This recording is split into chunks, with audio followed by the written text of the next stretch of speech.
La médiathèque départementale de l'Isère présente Bib, hop, hop, hop, hop, hop, hop, hop, hop, hop. Bibop, bibop, parlons bibliothèque.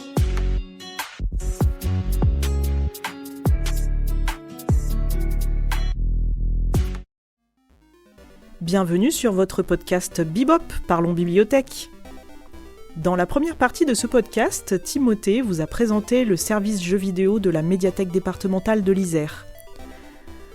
On se retrouve pour cette deuxième partie aux Deux-Alpes pour voir comment le réseau des bibliothèques s'est emparé des jeux vidéo.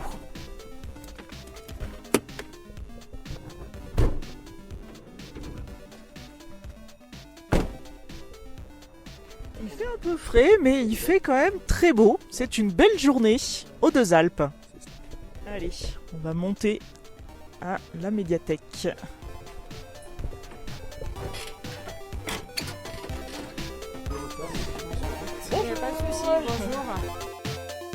Amandine Rochette, coordinatrice du réseau des médiathèques de Loisan.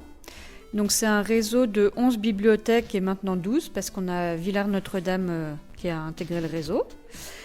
Donc on est en milieu rural, de même montagnard, avec des bibliothèques en station comme les Deux-Alpes, Vaujany, l'Alpe d'Huez, Auris aussi, Bourdoisan donc, qui est la plus grande. Ensuite d'autres plus petites bibliothèques dans des villages comme Misoing, Venosque, Villars-Notre-Dame. Puis donc on a eu l'idée de mettre en place un service. Alors au début on ne savait pas trop, tablette, liseuse, jeux vidéo. Et puis c'était l'année dernière, l'ancienne directrice de la bibliothèque de Bourdoisan était intéressée. Donc par les jeux vidéo. Okay. Et on avait acheté 2 PS5, 2 Switch et 10 jeux pour commencer. Et qu'est-ce que tu trouvais intéressant dans ce projet jeux vidéo justement ? C'était faire venir des gens qui fréquentent pas forcément les bibliothèques, faire découvrir aussi des jeux vidéo, des nouveaux jeux, et puis comme c'est quand même un loisir qui est cher, permettre de l'ouvrir à tout le monde, que tout le monde puisse essayer. Ça peut être aussi de l'intergénérationnel. Je crois que c'est Corinne qui me disait qu'il y a une grand-mère je crois que c'est une grand-mère qui vient jouer très souvent avec son petit-fils ou un grand-père, je sais plus.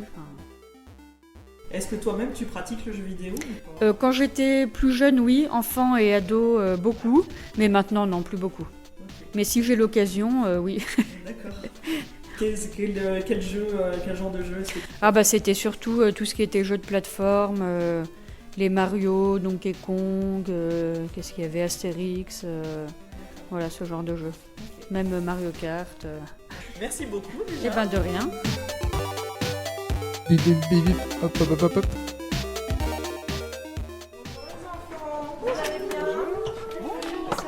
Ça va et toi ? Bonjour. C'est que des enfants qui habitent là. On va enlever les casquettes. Salut Kevin. Ça va ? C'est quoi ça ? C'est les micros. J'enregistre quand vous jouez pour faire un reportage sur la médiathèque. Des points spécial, t'appuies sur... LR. Ouais. Ok ?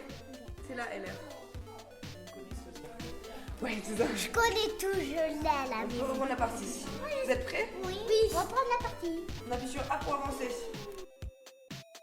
Corinne, médiathécaire aux Deux-Alpes. Donc c'est vrai que je tiens à ce terme parce que médiathécaire, je trouve ça très sympa. Parce qu'il y a de la multimédia, aussi bien vidéo, DVD, livres, revues, BD, etc. Et on a la chance d'être deux sur la médiathèque à l'année. C'est une forte chance. Donc, Émilie, moi ça fait 2 ans que je travaille au sein de cette médiathèque avec Corinne. La première année en tant que saisonnière et là depuis bientôt 1 an à temps complet. Quand le projet de jeu vidéo s'est présenté sur le réseau, quelle a été votre réaction par rapport à ça ? Au début, moi personnellement j'étais un petit peu réticente parce que je trouvais que ça n'avait pas sa place au sein d'une médiathèque alors que j'avais joué plus jeune. Mais peut-être un peu une idée rétro, je sais pas, de la médiathèque. Et c'est au cours d'une formation, on a abordé le sujet des jeux vidéo en médiathèque, et là j'ai compris en fait tous les arguments qui où le jeu vidéo a toute sa place en médiathèque pour plein de raisons. Et voilà, donc j'ai complètement changé d'avis. Quand j'ai su qu'il y avait possibilité de ramener des jeux vidéo au sein de cette médiathèque, j'ai fait bah allez, on essaye, mais quand même avec une petite peur à me dire qu'est-ce que les parents vont nous dire. Voilà. Mais voilà, finalement, en fait, les parents sont très contents, on cadre bien les jeux, c'est des sessions d'1 heure, avec des jeux définis, adaptés à l'âge. Ce qui est positif, c'est que les parents qui ne veulent pas de jeux vidéo chez eux nous envoient leurs enfants pour éviter qu'ils soient trop frustrés.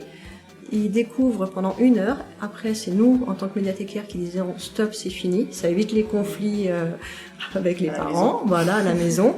Et en fait, tout le monde est content. Voilà, on a ce type de public, on a des enfants qui ont des consoles chez eux, mais qui viennent découvrir d'autres jeux ici. Et des adultes aussi qui sont désireux de découvrir des nouvelles choses, voilà, intrigués par le casque de réalité virtuelle, ça a beaucoup intrigué. Les gens étaient contents parce qu'ils en entendent beaucoup parler, là notamment les adultes, ils s'inquiètent un petit peu de cette nouvelle technologie, et là comme ça ils peuvent venir découvrir par eux-mêmes et savoir bon de quoi il s'agit. Qu'est-ce qui se prépare, comment réagir par rapport aux enfants et quels sont les risques, quels sont les intérêts à ces nouvelles technologies. Donc que des bons retours même avec le casque de réalité virtuelle. Il y a des gens qui sont venus que pour ça, pour Oui. voir les jeux, pour voir la réalité virtuelle. Ah oui, on avait fait on a fait 2 journées spécifiques découverte du casque. Et oui, les journées étaient sur réservation de créneaux, les journées étaient pleines. On a fait une bonne communication avec les vacanciers, les locaux, et oui, les gens venaient tester en famille, seuls, le casque. Donc on avait mis en avant pas en dessous de 12 ans, voilà, des sessions assez courtes, parce que c'est vrai que c'est très immersif, hein, donc les enfants des fois peuvent être un peu perturbés quand on enlève le casque pendant quelques minutes, le temps de reprendre leur esprit en quelque sorte. Ouais, hein. ouais. Et les parents aussi le découvrent, ils disent ah oui, bon c'est bien, mais à petite dose, hein. Faut pas en abuser. C'est quoi? Ah ah, vous allez découvrir ça. C'est la VR. C'est quoi la VR à votre avis? La réalité virtuelle. Ah, ça En part. gros, c'est comme si vous voyez là, mais à la place c'est un jeu. Un jeu vidéo. Là, on est dans la peau d'un aigle. Ouais, en gros, vous allez voler au-dessus d'une file. Ah, ça fait du sang. Vas-y. Vite, vite, vite. Ah non. T'es écrasé. Allez à toi. Non, pas du Tu tout. vois flou. Non, c'était juste quand ça avait fait du bruit.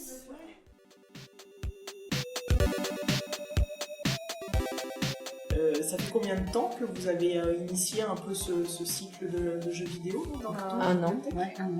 Un an. Il- D'abord le département. il était prévu que le réseau en achète. Ouais. De ce fait,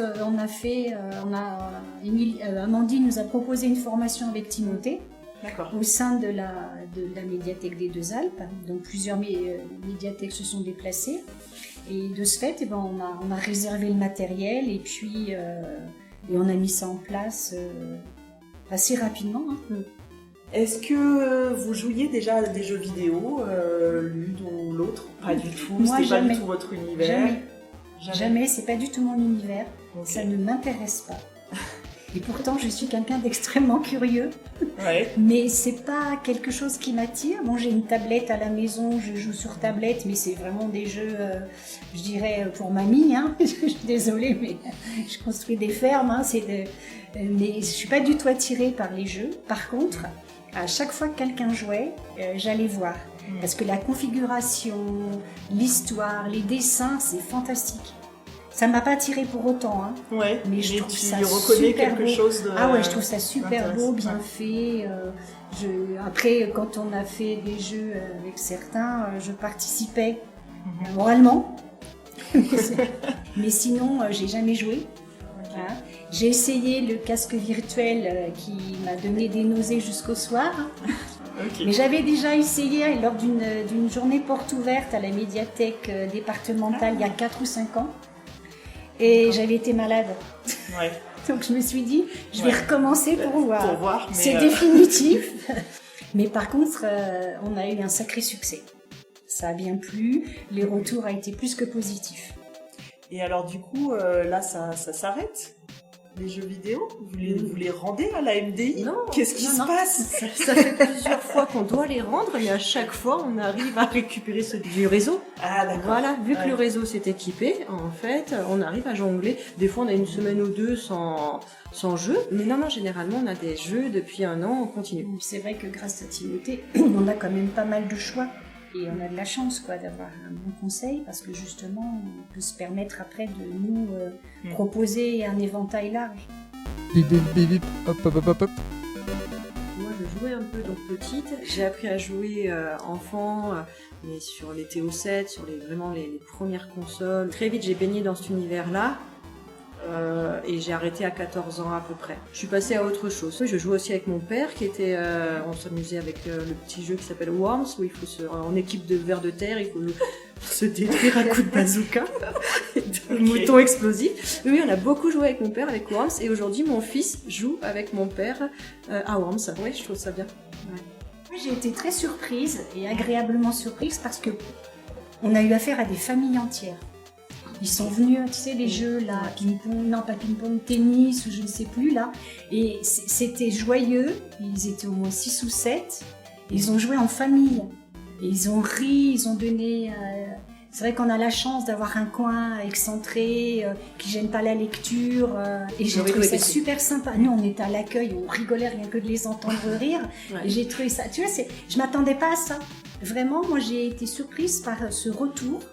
On a vraiment eu ce lien, les gens venaient spécialement jouer. On a eu aussi, étant donné qu'on est dans une station de ski, ski implique beaucoup d'accidents, de jambes cassées, et donc en fait on a beaucoup... Les accidentés. Ouais, on a beaucoup d'accidentés qui ont loué à la semaine, et ben, la semaine elle est longue quand on peut pas faire de sport et qu'on est coincé dans un appartement de 20 mètres carrés. J'ai oublié les accidents. Oui, on a les accidents. Et donc, ils viennent passer tous les jours une petite heure ici, ou les enfants avec leurs parents, ou les adultes. Je me demande même si d'ailleurs les médecins maintenant ne les envoient pas directement. Ils font la pub. Oui. On a aussi des saisonniers qui sont venus avec leurs collègues. Parce que le fait que ce soit une heure, ils réservent avec un planning et ils venaient avec leurs collègues, leurs copains. Ça crée quelque chose parce que c'est vrai qu'eux, ils ont une petite chambre, souvent dans les clubs de vacances, etc. Ça leur fait un plus, une complicité qu'ils partagent. Ouais. Est-ce que ça a fait du bien à la bibliothèque quelque part? Alors ça n'a rien apporté au sein de la médiathèque, au niveau des abonnements, mais au niveau de la fréquentation. On a des gens qui sont arrêtés lire un peu mais qui n'ont pas pris d'abonnement, qui ont découvert la médiathèque en disant oui, on ne pensait pas qu'un lieu comme ça était sur une station, parce que c'est vrai que les gens en vacances, soit ils sont habitués aux médiathèques et ils viennent naturellement, soit ils ne sont pas habitués et ils ne cherchent même pas à voir. Et donc certains ont découvert une médiathèque riche, parce que c'est le retour que l'on a, riche au sein d'une station de ski. L'offre de jeux vidéo a fait venir des gens qui n'auraient jamais mis les pieds dans une médiathèque s'il n'y avait pas eu les jeux vidéo. Mais au moins, ils découvrent ce lieu et le potentiel qu'il y a. Kevin, imagine Spider-Man en VR. Ah, ça serait une dinguerie. Ouf. Je vais me cracher quand je vais jouer. Ah non mais moi c'est trop bien. J'ai jamais vu un truc pareil. Ah, ça fait peur. Ça fait peur de regarder comme ça quand t'es tout en haut de la tour Eiffel. Joli. Ça t'a plu? Oh ouais, c'est trop bien. Alors, à qui? Et je vais me réinscrire ce soir. Ton type de jeu vidéo préféré, qu'est-ce que ça serait? Stray. Le petit chat. C'est un petit chat qui évolue dans un monde futuriste, apocalyptique. C'est celui-ci que je regardais fréquemment. Parce que je l'ai trouvé super beau. Je trouvais ça très intelligent comme jeu. Moi, je me suis pas remise à jouer pour autant. J'accompagne les gens, mais à part Worms avec mon fils de temps en temps, je suis à la maison. Alors, quel jeu t'as préféré maintenant? Obélix. Mario Kart. Obélix, un jeu en fait. Entre l'aigle et Obélix. Moi, c'est l'aigle. Ouais, moi, c'est l'aigle. J'aimais bien être dans l'air, c'était trop bien. Ça vous a plu de venir à la médiathèque pour jouer comme ça? Oui. Comment vous imaginez la pérennité ou pas de ce service-là dans la médiathèque? Pourquoi avoir notre propre fonds si là il y a un fonds qui est fait pour être partagé autant... Et si à un moment on n'a plus de jeux vidéo pendant quelques mois, c'est pas dramatique. Hein, C'est vrai qu'on ferait un achat. Non. Et le kit du réseau, est-ce qu'il va s'enrichir? Vous faites des achats toujours de jeux ou de nouvelles On consoles? va racheter 8 jeux, je crois. Ouais, 4 pour chaque console. Et oui, chaque année, on en achètera comme ça un peu pour enrichir. Et puis renouveler peut-être les manettes ou le matériel qui s'abîmerait. Sur le réseau, on se voit quand même assez fréquemment pour pouvoir se répartir le matériel. Il n'y a vraiment pas de souci. Nous, on l'a à demeure, c'est vrai, mais après, s'il y a de la demande, on s'en sépare facilement. Hein. Je suis allée refaire une petite formation sur Vénosque quand la bibliothécaire de Vénosque a voulu prendre le matériel. Vu que j'avais déjà trouvé mes marques, je suis descendue faire une petite formation sur quelques heures pour faire un peu une passation de savoir. Du coup, sur le réseau, en fait, vous êtes celle qui avait le plus d'expérience par rapport à tout ça, quoi. Je pense. Oui, c'était agréable d'aller de montrer aux autres comment utiliser le matériel, tout ça. On n'est pas obligé d'avoir la même connaissance, heureusement. C'est ça qui est intéressant aussi dans votre duo, avec binôme, c'est ce côté-là. Vous êtes sur les jeux vidéo, vous n'êtes pas au même niveau, vous n'avez pas les mêmes compétences, mais ça n'empêche pas que toutes les deux. Mais ça vaut là, on a un bon binôme. Merci beaucoup. Merci d'être passé. Super. Let's go. Allez, ils m'ont pas vu. Merci, On t'a pas vu, on t'a pas vu. Vous êtes intéressé par les jeux vidéo? Vous pouvez contacter la médiathèque départementale pour en savoir plus. Merci aux bibliothécaires du réseau des médiathèques de Loizan, Amandine, Corinne, Émilie. Nous espérons que leur expérience vous a inspiré. Nous, en tout cas, on a été ravis de cet échange et de partager cette expérience. Et psst, abonnez-vous à la chaîne YouTube de la médiathèque départementale de l'Isère. Le prochain podcast vous réserve une série de surprises jusqu'aux Nuits de la lecture qui auront lieu du 23 au 26 janvier 2025. À bientôt sur Bebop. Bebop!